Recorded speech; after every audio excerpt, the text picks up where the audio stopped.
I always make this joke, like we put makeup on to go to the beach. So go figure how important beauty it is for us.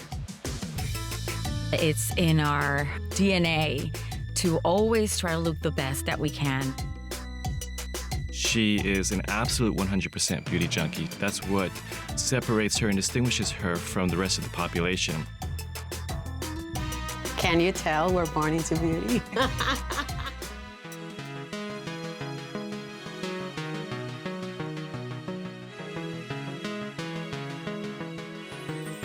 Latina women are born into beauty, and they're taught to celebrate their beauty, and not a comparative beauty, but being herself and celebrating herself and her uniqueness.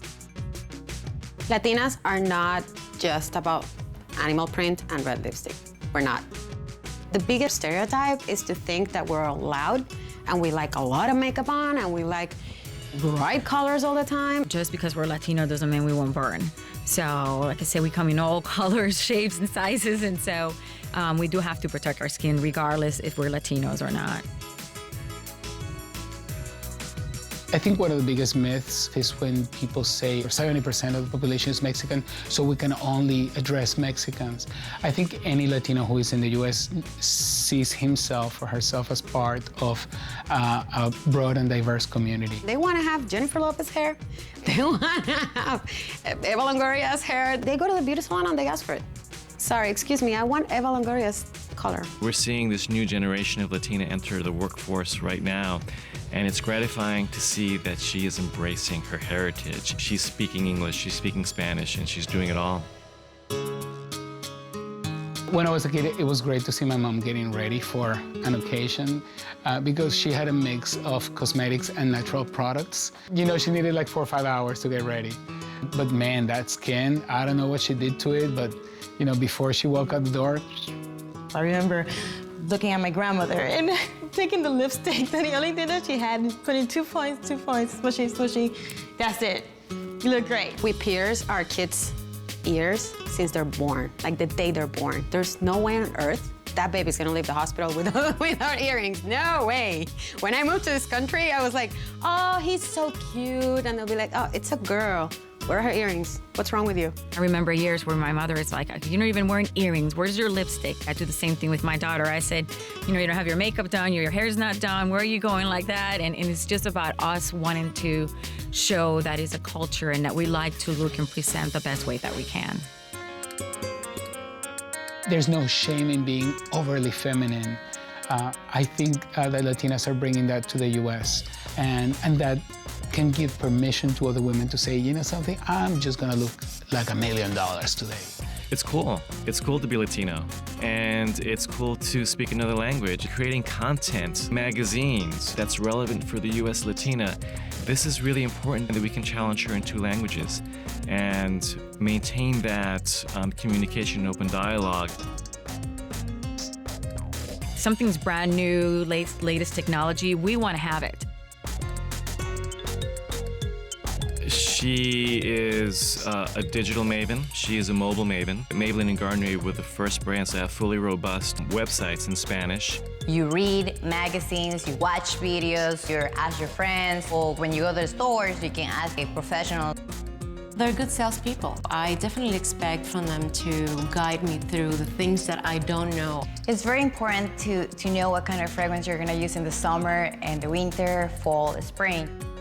So these people are there to help you and to find the right product for you to buy. To me, it's not really a matter of how much I'm gonna pay, it's just what the product is gonna do to me.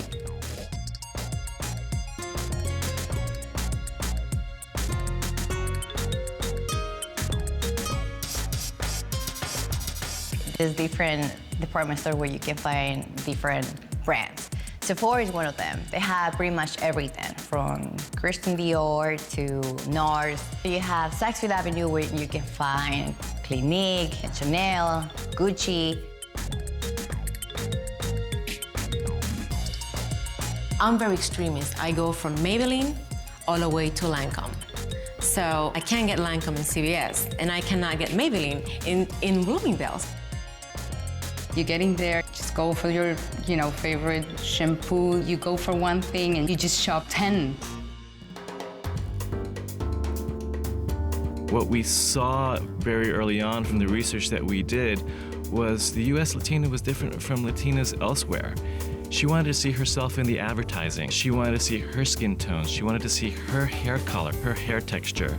She didn't want to see glamazon models because that's not who she was. What makes us Latinas different and beautiful? We speak Spanish. The language is what sets us apart. This is our mother tongue. This is the language that they learn at home. What we've seen with Latinos is that first, second, and third generation, they keep speaking Spanish. It's the face that they look when they first see you speak their language. Their smile, I mean, their whole body, the whole face changes because you speak the language that they speak. I think that Sofia Vergara, of course, is fantastic. I like Sofia because she's loud, because she speaks with an accent, because she has given us permission to speak with an accent, which is something I always do. The retailers fundamentally understand the importance of the Hispanic consumer. I think what they should continue to do is to analyze their stores on a consistent basis to see what the foot traffic is. Latinas need a little bit more of a welcoming into the stores with brand imagery, with bilingual signage, and with the product assortment. It's all about trust with Latinas. We need to trust you. That's why we need to hear it in our language. We speak Spanish, we do. And we do speak English also. I'm speaking English with my accent here, but I feel way more comfortable in Spanish. They just wouldn't let me do this video in Spanish. But you know, we just have to speak to them in their language. Aquí hablamos español.